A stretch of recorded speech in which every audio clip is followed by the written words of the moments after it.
Austin's convention center is officially closed and soon to be demolished to make way for a new facility in a project called Unconventional ATX. The convention center team recently revealed images of the new center's design. It's set to open in 2029, and it will nearly double the amount of space to 620,000 square feet. It will be the world's first zero-carbon certified convention center and will be walkable to popular entertainment areas like Rainey Street, 6th Street, and Red River. Tourism leaders say replacing the more than 30-year-old existing center will make Austin more competitive to host large conventions and be good for the local economy. But the project comes with some criticism. Some Austinites are concerned about the price tag of $1.6 billion and about a recent controversy regarding preserving artwork in the existing center, among other things.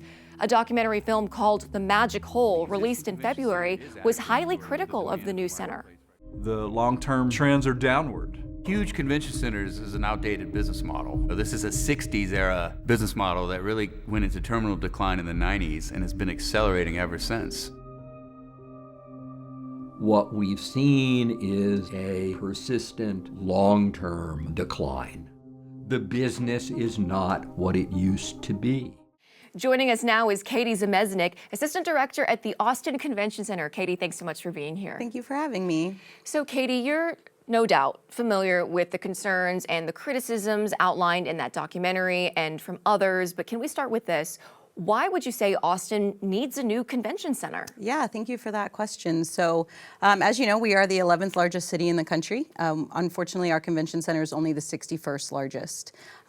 When we do the new convention center, we will actually be the 35th largest. As it stands right now, we actually turn away about 50% of the business leads that we receive at the convention center. So that means that we have to say no to a lot of that economic impact that would be coming into the city. That also means saying no to revenue that comes into our bars and our restaurants.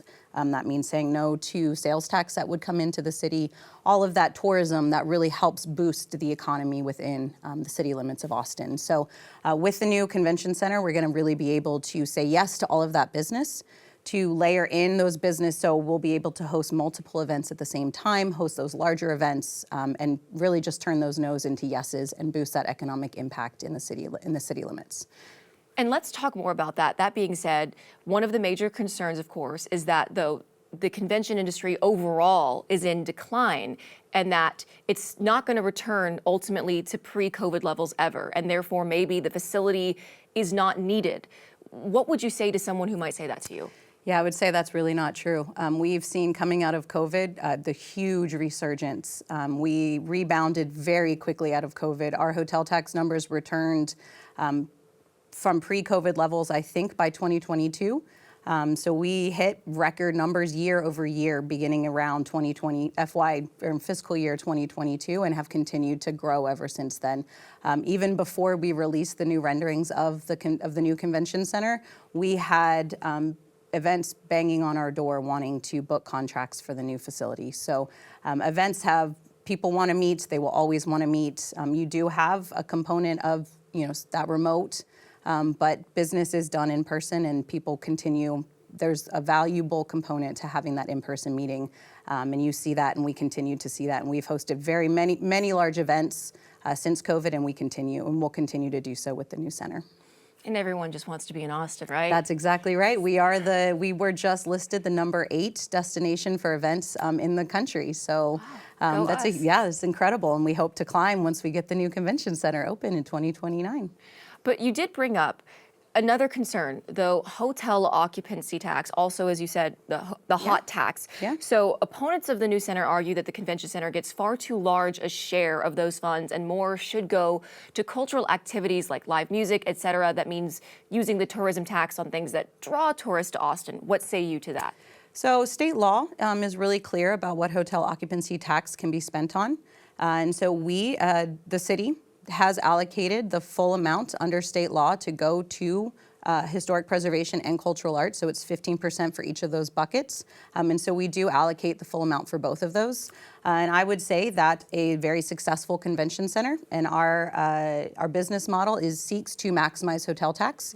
And so that means that we offer discounts to those events that will bring in more hotel tax. And so we are trying to contribute even more. And so a larger expanded convention center that will host more events, that will generate more hotel tax, means that we are contributing more to cultural arts and to heritage tourism within the city. And so that's sort of where I think it's where our success sort of rises all and generates more revenue for everybody.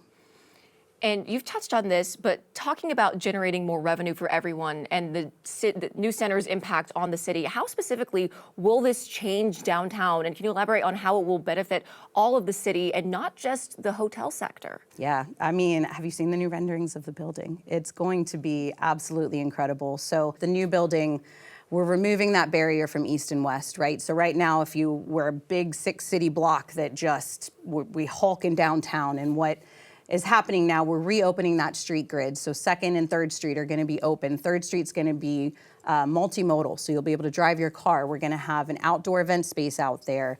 We are going to have a lot of greenery where we're tying into Waterloo Greenway. You're going to be able to walk down Cesar Chavez and walk into the area and walk through and around and just really reconnect. And so what we're hoping, that everyone's going to come to love this building, because it's not going to feel like a convention center. It's going to feel like it's connected back into the city grid. We're going to have retail space in the new facility, and so that's going to kind of make it more of a 24/7 destination, which it's really not right now. And then when you combine that with what's happening with 35 and with Project Connect coming in, there's going to be a train station right there. I think it's really going to transform and just be a draw, not only for our visitors, but for our locals as well. Sure, and definitely it's going to be a huge undertaking, so we appreciate you breaking it down and speaking with us today. Absolutely, it's my pleasure. Thanks so much for watching. Be sure to like and subscribe and leave us a comment below to let us know your thoughts on this video. And don't forget, you can watch full episodes of Austin Insight for free in the PBS app.